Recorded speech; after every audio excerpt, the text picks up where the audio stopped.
The moment the sun's first rays touched the stone buildings of the Vatican, history was already in the making. St. Peter's Square, typically filled with the noise and rush of tourists, felt different that morning. The air was thick with anticipation. The usual hustle and bustle had paused, as if the entire city was holding its breath, waiting for something monumental to happen. The faithful stood in a sea of faces, their eyes fixed on the grand balcony above. Hope, uncertainty, and excitement filled the air as they awaited the appearance of the new pope, their hearts pounding with a sense of wonder and possibility. This wasn't just any papal inauguration, it was the beginning of a new chapter.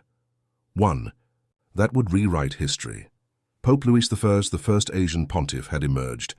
His arrival marked a symbolic break from centuries of tradition, ushering in an era that many had thought impossible. A pope from the Philippines, from the East, was now leading the world's largest Christian community. The crowd's reaction was immediate and overwhelming. A wave of emotions surged through the thousands gathered, faces brightened with joy, eyes filled with tears of happiness.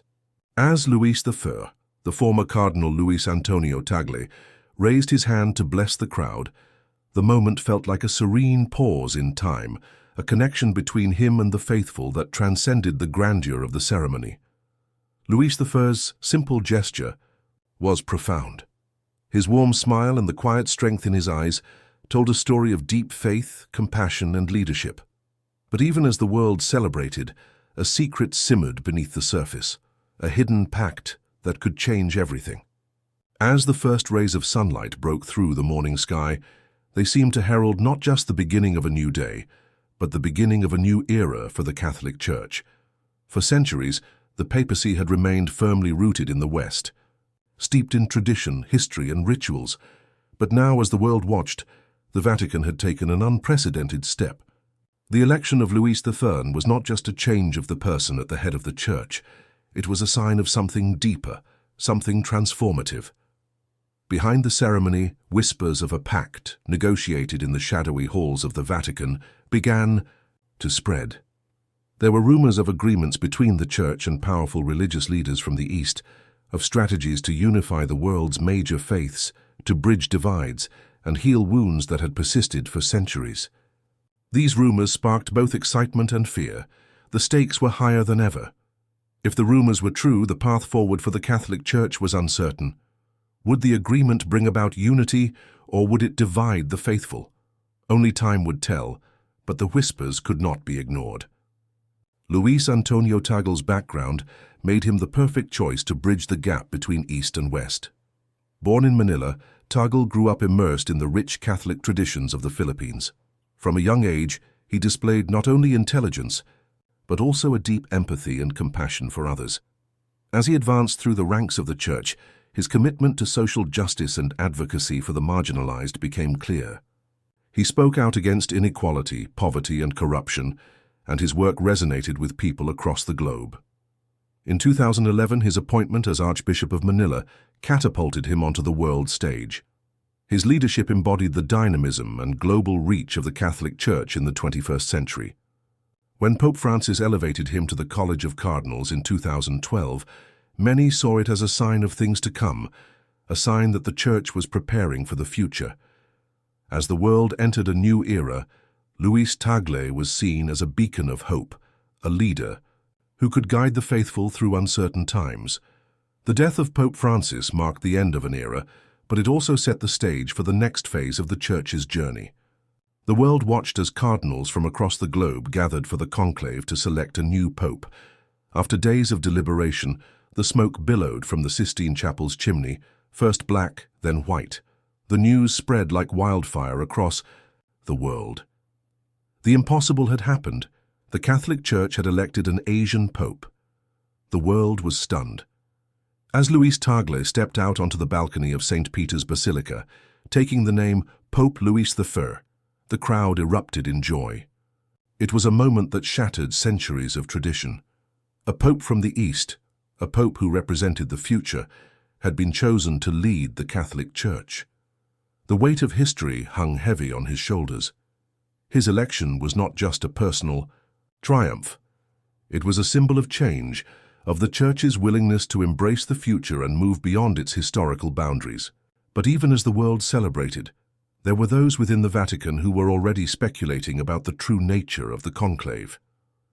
Whispers of a secret agreement began to circulate, an agreement that extended far beyond the election of a new pope.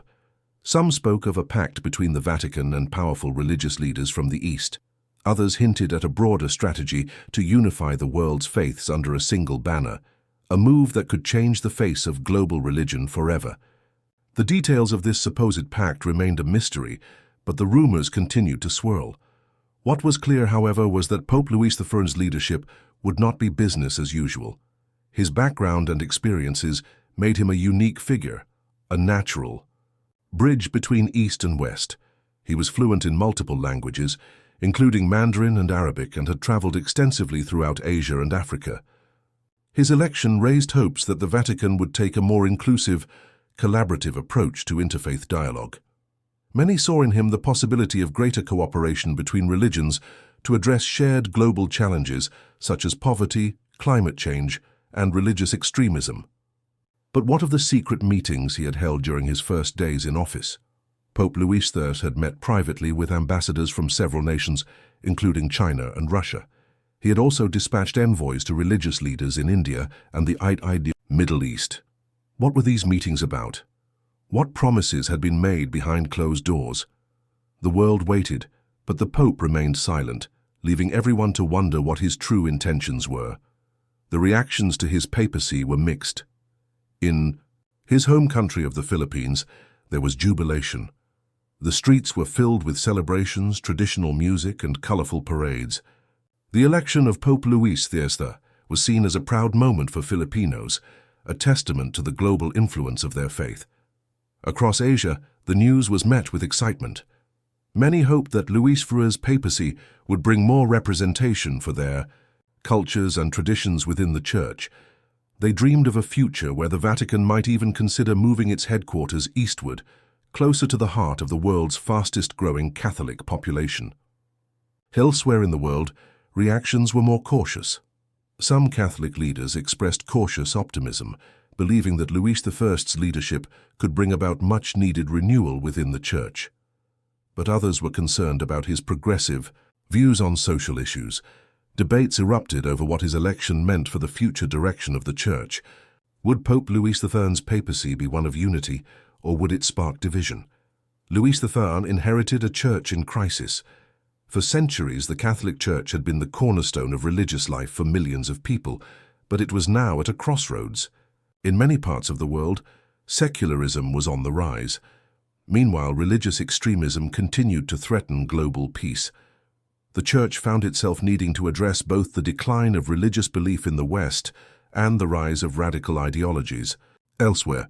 Additionally, the Church was still reeling from a series of scandals and internal divisions that had eroded its moral authority. These scandals had shaken the faith of many believers, and Pope Louis XIII faced the daunting task of restoring trust and credibility to an institution that had been battered by controversy. In his first public address as Pope, Louis XIII spoke directly to the heart of these issues. He called for the Church to rediscover its purpose in the modern world, to adapt to the times while staying true to its core values. He emphasized the need for a renewed focus on evangelization, particularly among young people who were increasingly disillusioned with organized religion. Louis XIV saw the youth as the key to the future of the Church, and he believed that the Church's mission had to speak to the concerns of a new generation. But his vision went beyond evangelization.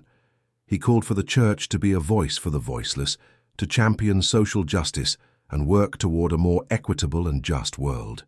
He emphasized the importance of addressing issues like poverty, inequality, and environmental degradation.